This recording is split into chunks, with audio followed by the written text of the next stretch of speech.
2023 September மாதம் நாட்குறின்னு சொல்லிட்டு ஒரு ஆப்பில் நான் அப்டேட் பண்ணியிருந்தேன் என்னோட டீட்டெயில்ஸை. நான் நர்சிங் முடிச்சிருக்கேன் ராம்நாத் டிஸ்ட்ரிக்ட்லேருந்து.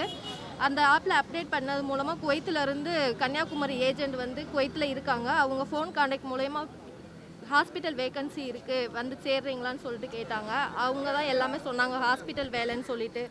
ஏஜெண்ட்டுக்கு நாங்கள் 2.5 லட்சம் இங்கே பே பண்ணோம். பே பண்ணி அங்கே 2024 மே மாதம் தான் அங்கே போனோம். அங்கே போனதுக்கப்புறம் தான் தெரியும் எங்களுக்கு ஹாஸ்பிட்டல் வேலை கொடுக்காம ஹோம் நர்ஸ் வேலைக்கு அனுப்பிட்டாங்க. 4 மாதம் வேலைக்கு தொடர்ந்து போய்கிட்டு இருந்தோம். அங்கே போயிட்டு எங்களுக்கு அக்காமா விசா எதுவுமே அவங்க அடிக்கலை. ரூமு வேலை அந்த மாதிரி மட்டும்தான் இருந்தோம். வீட்டு வேலைக்கு அனுப்பிட்டு திருப்பி ரூமுக்கே வந்துடுவோம்.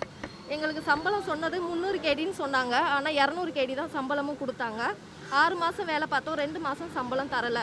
ஊருக்கு அனுப்புங்கன்னு சொன்னதுக்கும் ஊருக்கு அனுப்ப மாட்டேன்டாங்க. அடித்து சித்திரவதை பண்ணி நீங்கள் ஊருக்கு போனாலும் உங்களை சும்மா விட மாட்டேன், உங்களை கொல்லுவேன், அது இதுன்னு சொல்லிட்டு ரொம்ப சித்திரவதை பண்ணி கெட்ட வார்த்தைலாம் ரொம்ப பேசினாங்க, ரொம்ப கஷ்டப்படுத்தினாங்க. அதனால நாங்கள் எம்பசிக்கு போனோம் நவம்பர் மாதம். ரெண்டு மாதமாக கோர்ட்டு வாய்தா அந்த மாதிரி தான் அலைஞ்சோம். ஆனால் அவங்க எந்த வித ரெஸ்பான்ஸுமே பண்ண மாட்டேங்கிறாங்க. இங்கே அவங்கவுங்க டிஸ்ட்ரிக்ட்லேயும் நாங்கள் கேஸ் கொடுத்தோம். ஆனால் அவங்க எந்த வித ரெஸ்பான்ஸுமே பண்ணலை. கலெக்டர் ஆஃபீஸ்லேயும் போலீஸ் ஸ்டேஷன்லேயுமே நாங்கள் மனு கொடுத்து எந்த ஒரு ரெஸ்பான்ஸுமே பண்ணவே கிடையாது. அதுக்கு எங்களுக்கு வந்து எம்பசியில் நாங்கள் அங்கே உள்ள சிஐடி ஆஃபீஸு சூன் ஆஃபீஸ் இப்படி அலைஞ்சு ரொம்ப எங்களோட சர்டிஃபிகேட்டு எல்லா சர்டிஃபிகேட்டு 10th 12th எல்லாமே அவங்க தான் வாங்கி வச்சுருக்காங்க. எங்களோட லக்கேஜ் எல்லாமே அவங்க தான் வாங்கி வச்சுருக்காங்க. எங்களுக்கு சாப்பாடு எதுவுமே இல்லாமல் நாங்கள் ரொம்ப கஷ்டப்பட்டு 2 மாதமாக ரொம்ப கஷ்டப்பட்டு தான் இங்கே வந்திருக்கோம்.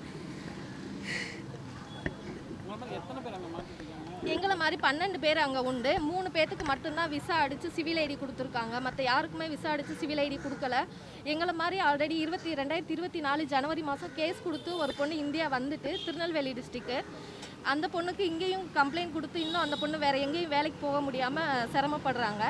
இப்போது நாங்கள் 3 பேர் எம்பசிக்கு வந்திருக்கோம். எம்பசி வந்துட்டு எம்பசி மூலயமா 2 மாதமாக கோர்ட்டு கேஸு அந்த மாதிரி அலைஞ்சு தான் எங்கள் பாஸ்போர்ட் மட்டும்தான் கொடுத்தாங்க. எங்கள் சர்டிஃபிகேட்டு லக்கேஜு நாங்கள் பே பண்ண அமௌண்ட்டு எல்லாமே அவங்ககிட்ட தான் இருக்குது. எதுவுமே கொடுக்க மாட்டேங்கிறாங்க. எம்பசிலேருந்து எவ்வளவோ வாங்கி தர முயற்சி பண்ணாங்க. எந்த இதுக்குமே அவங்க ரெஸ்பான்ஸ் பண்ண மாட்டேங்கிறாங்க. ஆமாம், நேராக ஏர்போர்ட்லேருந்து சென்னை ஏர்போர்ட்லேருந்து நேராக இங்கே வந்துட்டோம். நாங்கள் எங்களை அடித்து சித்திரவதை பண்ணாங்க, கெட்ட வார்த்தையில் ரொம்ப திட்டினாங்க, பசங்களோட சேர்த்து வச்சு அசிங்கமாக பேசுறது. காரில் டிரைவர் கூட போனோன்னா உங்களுக்கு அவருக்கு என்ன அஃபேர் இருக்குது இப்படிலாம் கேட்டு ரொம்ப கொடுமைப்படுத்தினாங்க எங்களெல்லாம்.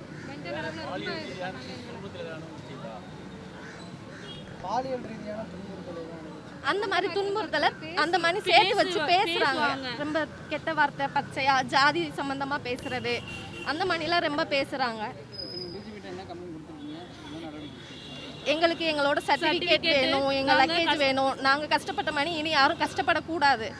எங்களுக்கு வந்து நீங்கள் இந்தியா போனாலும் நான் உங்களை சும்மா விட மாட்டேன் அந்த மாதிரிலாம் சொல்லி ரொம்ப கொடுமைப்படுத்தினாங்க. கொலை பண்ணுவேன் அந்த மாதிரிலாம் சொல்லி டார்ச்சர் பண்ணாங்க. அதனால் எங்களுக்கும் எங்கள் குடும்பத்துக்கும் பாதுகாப்பு வேணும். எங்களை மாதிரி இன்னும் நிறையா பேர் அங்கே இருக்காங்க வர முடியாமல். அவங்களுக்கும் ஒரு நல்லது நடக்கணும். எங்களை மாதிரி யாரும் எந்த பொண்ணு இனிமேல் கஷ்டப்படக்கூடாது. எந்த ஒரு விஷயமா இருந்தாலும் எல்லாமே தெரிஞ்சு அது மூலமா அப்புறமா அவங்க மேலே நடவடிக்கை எடுக்கணும்.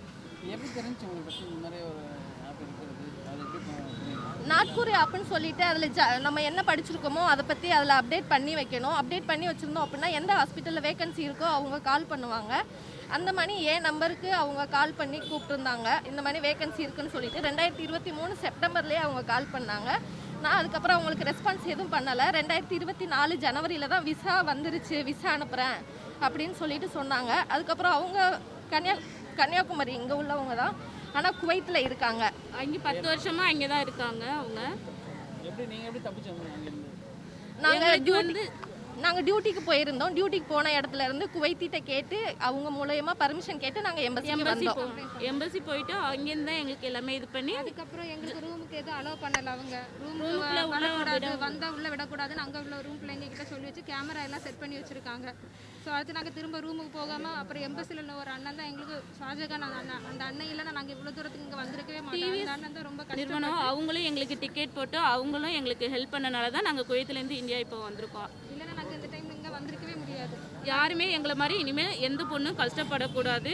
எல்லாமே தெரிஞ்சுட்டு ப்ராப்பராக இங்கேருந்து போகணும்னு நாங்கள் வேண்டிக்கிறோம். எங்களை மாதிரி 12 பேர் இப்போ எங்கள் கம்பெனியில் இருக்காங்க. நிறைய பேர் சம்பாதிக்கணும்னு ஆசைப்பட்டு போவாங்க. அவங்களுக்குலாம் என்ன சொல்றீங்க? எப்படி செக் பண்ணிட்டு போகணும்? நீங்க பட்ட கஷ்டப்படக்கூடாதுன்னு நினைக்கிறீங்க? இது எல்லாமே அவங்கள பற்றி எல்லா ஏஜென்ட் அப்படின்னா அவங்களோட டீட்டெயில்ஸ் எல்லாமே நம்ம ஃபஸ்ட்டு தெரிஞ்சுக்கணும். தெரிஞ்சுட்டு அவங்க கரெக்டாக அவங்க எல்லாத்தையும் நம்ம ப்ராப்பராக எல்லாம் கேட்கணும். நம்ம வந்து கேள்வி கேட்டால் தான் நமக்கு ஆன்சர் கிடைக்கும். நம்ம கேட்க தான் நமக்கு பதிலும் கிடைக்கும். அதனால் அவங்கள பற்றி எல்லாமே நம்ம தெரிஞ்சுக்கிட்டு நல்ல இடமா என்னன்னு பார்த்து தான் நம்ம போகணும். எங்களுக்கு கிடைச்ச உடனே நாங்கள் வந்து மொழி ஃபஸ்ட்டு எங்களுக்கு கஷ்டமாக இருந்துச்சு. நாங்கள் இங்கிலீஷ் தான் ஃபஸ்ட்டு பேசி இது பண்ணோம். அப்புறம் போக போக நாங்கள் அரபி கொஞ்சம் கொஞ்சமாக தான் இது பண்ணோம்.